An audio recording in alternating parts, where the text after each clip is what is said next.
अंत तो गत्वा पति नहीं माना। एक कोई हिमालय से बाबा आए थे, धार्मिक लेडीज थी, चली गई दर्शन को। लेडीजों का तो स्वभाव होता ही है, वो घर की जो प्रॉब्लम है वो सबसे पहले रख देती हैं बाबाओं के सामने। रखती। महात्मा ने कहा 20 बरस से तुम कह रही हो पति आता नहीं, तो एक झूठ बोलना पड़ेगा तुमको, पति आ जाएगा और खूब साधुओं को मानेगा। तो कहा महाराज बोलो, क्या झूठ बोलूं?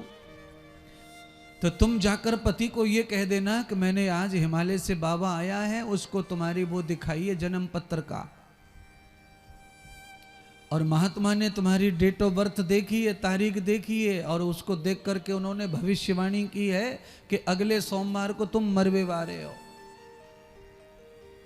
बस 5-6 दिन की और बात बची है, आज तो मंगल है गो। अब तुम सोमवार को जाओगे, और झूठ के थूक के आंसू लगा लिए उसने, और बिल्कुल ऐसो दर्शा दियो कि महात्मा ने बिल्कुल सच्चम सच बोला है।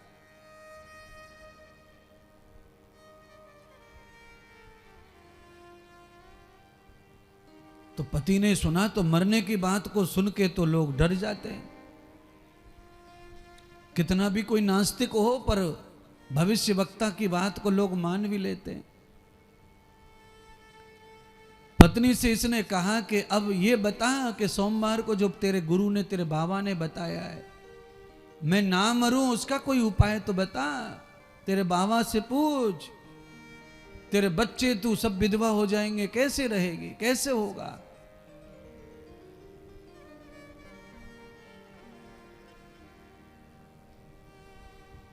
बाबा ने क्या किया, देसी गुड़ दिया, गुड़, और गुड़ हाथ में देके उसके 5 डीमरी बना दी, यानी कि टुकड़े कर दिए 5।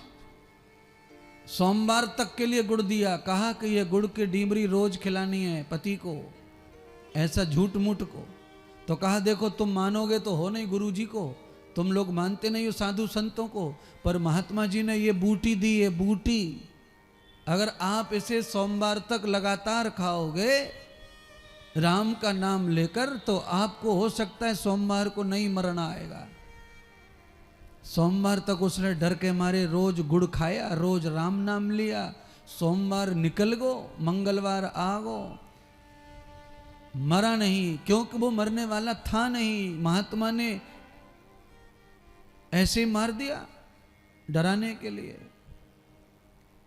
उस गुड़ की डेली से, उस गुड़ की कंकड़ी महात्मा के हाथों से वहां पहुंची। महात्मा ने थोड़ा झूठ का सहारा तो लिया, पर इस झूठे आदमी को हमेशा के लिए भगवान के प्रति सच्चा भक्त बना दिया। अगर किसी को सच्चा बनाया जा सकता है, प्रभु से जोड़ा जा सकता है, धार्मिक बनाया जा सकता है, उसे आस्तिक बनाया जा सकता है, तो एक आध बार झूठ भी सत्संग में बोला जा सकता है। उसके सच्चे फायदे होते हैं, उसके सच्चे लाभ मिलते हैं। पत्नी ने प्रयास किया तो पति धार्मिक हो गया।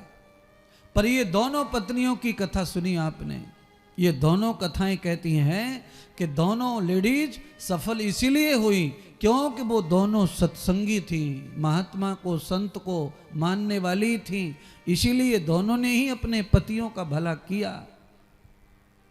मैं अब सब पतियों से कहता हूं, किसी किसी की पत्नी भी बड़ी नास्तिक रहती है,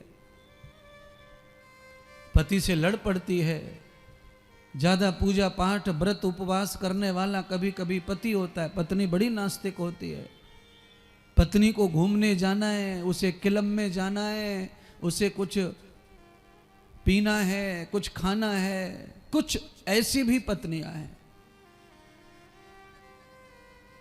तो ऐसे पतियों को भी ऐसे फार्मूले अपनाने चाहिए जिससे कि वो भी आस्तिक हो जाए और जोड़ी कंप्लीट हो जाए परमात्मा के प्रति, पूजा के लिए, दर्शन के लिए, सत्संग के लिए।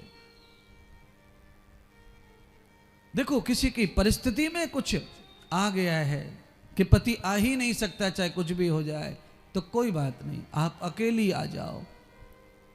पत्नी आ ही नहीं सकती, परिस्थिति ऐसी है, तो कोई बात नहीं, आप भी अकेले आ जाओ।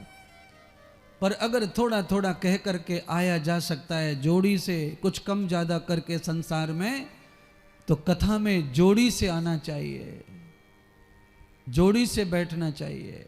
अच्छा बोलिए, आपका एक पैर घर धरे आओ, एक यहीं ले आओ। अच्छा बोलो, एक चप्पल घर छोड़े आओ, एक ही चप्पल से आओ। बस यही समझ लो, अगर एक जूता चप्पल आपका घर और एक आपके साथ पैर में है, ऐसे ही पति पत्नी की जोड़ी का धर्म है। गृहस्थ में कोशिश की जाए कि हम दोनों ही अनुष्ठान में जाएं। ये कथा नॉर्मल समय पर नहीं हो रही है, ये कथा नव तिथियों में हो रही है, नवरात्रियों में हो रही है। इस कथा की महिमा बाकी कथाओं से हजार करोड़ों गुनी ज्यादा मानी जा सकती है। तो क्यों ना हम ग्रहण करें इस कथा को, हम इस तंत्र में ना रहें, हम सीधे उस तंत्र में जाएं।